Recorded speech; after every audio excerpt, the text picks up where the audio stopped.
E aí pessoal, hoje eu quero falar para vocês sobre como vocês podem ser um programador rebelde. Ali na empresa a gente estava fazendo uns dias assim, Tech Talk, sabe? E a gente estava falando sobre como é importante a gente entender as regras do jogo antes de tentar mudar elas, né? Esse é o primeiro passo. Isso não só para o desenvolvimento de software, para codar, para programação, mas para a vida. Eu acho que esse é um hack da vida. Quer quebrar paradigmas? O primeiro passo é entender quais as regras do jogo.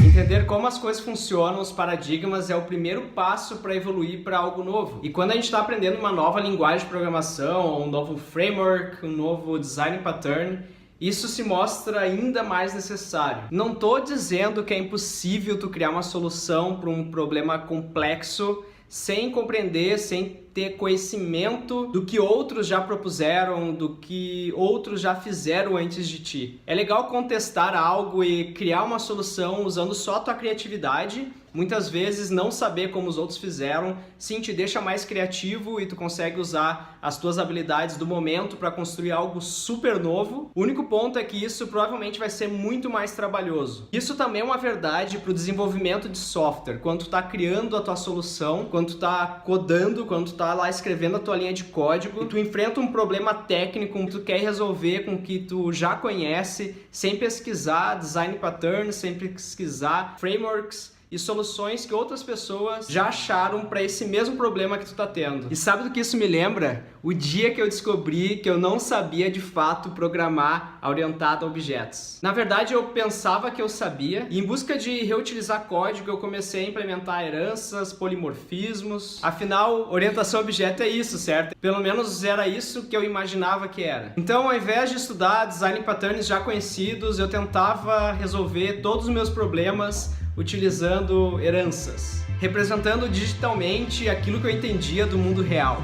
Basicamente, o que eu quero dizer com isso é que no início, quando tu está aprendendo orientação a objeto, tu pode cair nessa armadilha de tentar representar as coisas do mundo real no digital da mesma forma.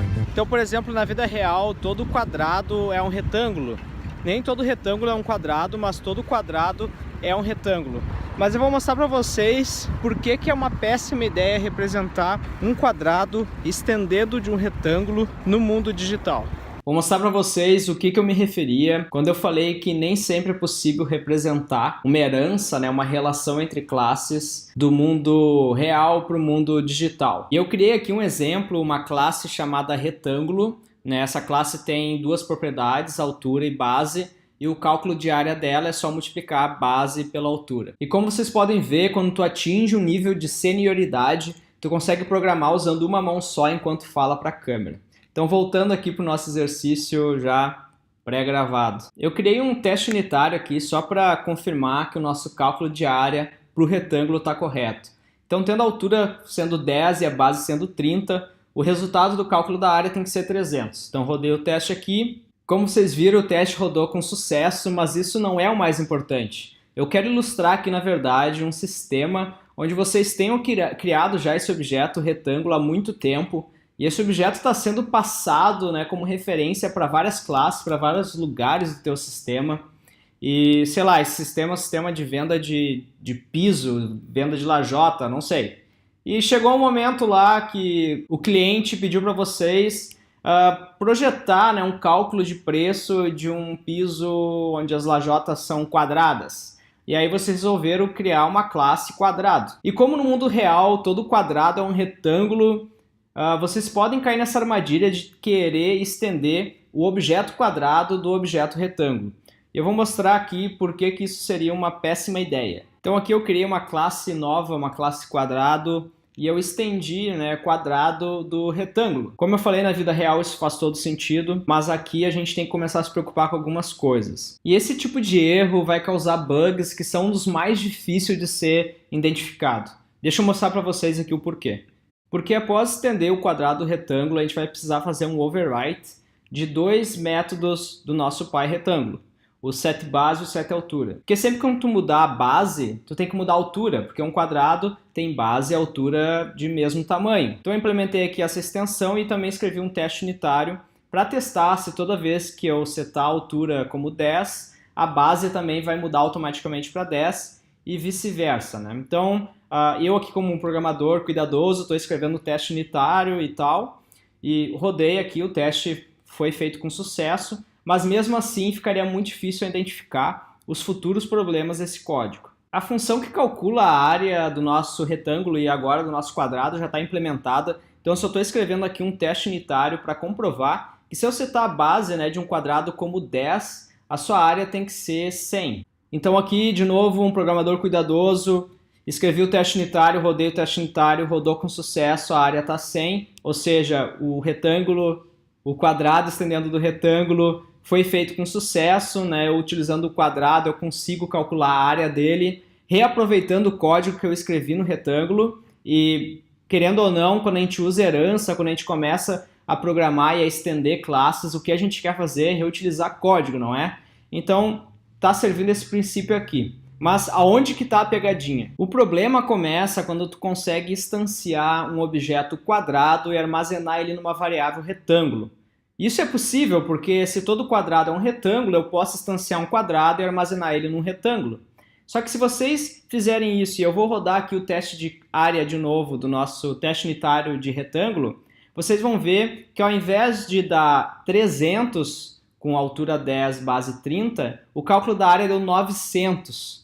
Porque mesmo que eu tenha aqui inspecionado, né, aquela chamada, o set altura, e ele tenha me mandado para o retângulo, eu tenho aqui chamado o set base, ele tenha me mandado para o retângulo, cálculo de área é o do retângulo, a referência que está lá naquela variável é do quadrado.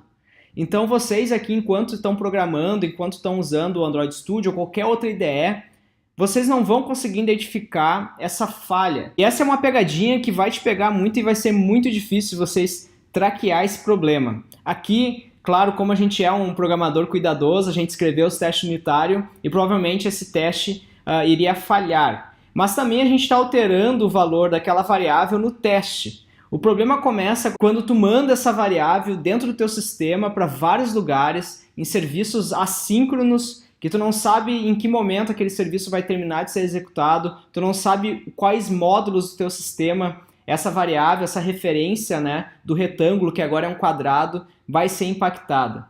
Então esse é um bug cabreiro de ser encontrado. Cabreiro, eu nem sei se vocês falam cabreiro. Esse é um bug difícil de ser encontrado. Eu não falo cabreiro, não sei porque que veio isso na minha cabeça agora. Pessoal, herança é fundamental para qualquer linguagem de programação orientada a objetos. Uma linguagem de programação pode ter objetos, pode ter mensagem, mas sem herança não é orientação a objetos. E o mesmo serve para composição. Composição é fundamental para qualquer linguagem de programação. Até mesmo para aquelas linguagens que não suportam composição. A composição é fundamental porque a gente, como ser humano, a gente pensa de uma forma, compõe problemas, soluções, né? Então o que eu quero dizer é que o ser humano ele pensa em partes, ele pensa em componentes, né? A gente divide para conquistar e composição numa linguagem de programação é essencial para isso. Dividir grandes problemas complexos e assim conseguir construir uma solução. Mas como a gente viu no vídeo de hoje, a herança ela não pode ser 100% representada no mundo digital, porque nem sempre é possível representar essas relações entre classes, essas relações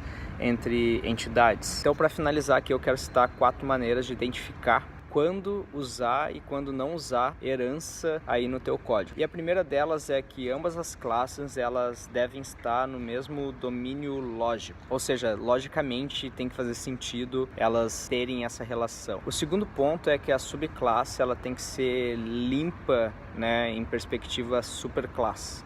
Então a subclasse ela tem que estender uma classe, mas por si só, se tu não colocar nada de código nessa subclasse, a superclasse ainda continua fazendo sentido. A subclasse ela tem que ser um subtipo limpo da superclasse. O terceiro ponto é que a implementação da superclasse ela tem que ser 100% necessária para subclasse. Então vamos lá, tudo que tu implementar na superclasse, ela tem que ser necessária e até mesmo apropriada para a subclasse que está, né, estendendo dessa superclasse. E o quarto e último ponto, né, os aprimoramentos que tu vai fazendo na subclasse, né, na classe que está estendendo outra, ela tem que ser aditivo. Então ela não pode estar ali modificando a lógica do domínio, porque daí tu está separando, né, logicamente as duas classes, e ela não pode também excluir coisas 100% que a superclasse faz. Ela tem que ser aditivo ao que a superclasse faz. E esses 4 pontos não são os únicos pontos que tu tem que considerar. Eu só listei aqui rapidamente alguns dos pontos que eu, aqui no meu dia a dia, eu considero quando eu estou implementando. E quando eu comecei esse vídeo, eu falei para vocês, brincando ali, né, que eu ia falar sobre os primeiros passos para ser um programador rebelde, e o primeiro passo era entender a regra do jogo. E agora, falando mais sério, o que eu me referi ali era estudar, né, design patterns, estudar frameworks, estudar o que já se conhece além daquilo básico que a linguagem te oferece.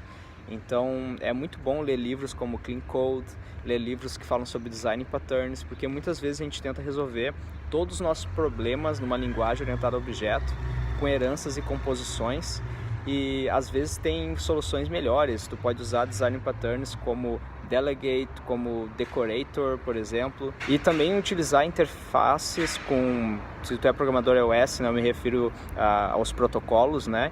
Então criar interfaces, usar composição e injeção de dependência, ou seja, tem muita coisa para estudar, muita coisa bacana que vocês podem estudar primeiro para entender se vocês estão resolvendo aquele problema da melhor forma. E muitas vezes isso vai ser menos trabalhoso do que já sair codando, inventando aí várias heranças, várias relações entre classes. E uma coisa, na minha opinião, a reutilização de código através de herança nem sempre é benéfica. Então ela tem que muito ser analisada, e não deixa de considerar esses 4 pontos que eu citei aqui. E outra coisa que é muito importante também, e algo que vocês devem considerar e vai reduzir muito a quantidade de bugs que vocês podem gerar no futuro, é imutabilidade. É criar objetos, classes que sejam imutáveis, né? Que depois que tu declarou ela, as propriedades não se alteram, o estado daquele objeto não se altera depois da criação. Eu posso gravar um vídeo sobre isso, então se tu ainda não é inscrito no canal, não deixa de se inscrever, que no próximo vídeo eu posso abordar esse assunto de imutabilidade. E se tu já ouviu falar de imutabilidade, comenta aqui embaixo. Comenta também qual que é o teu design pattern favorito. Um abraço e eu te vejo no próximo vídeo. Como diria um cara que comentou lá no meu Facebook, no último post, eu tô que é um guru, né? Agora a gente tá indo ali encontrar uns amigos nossos.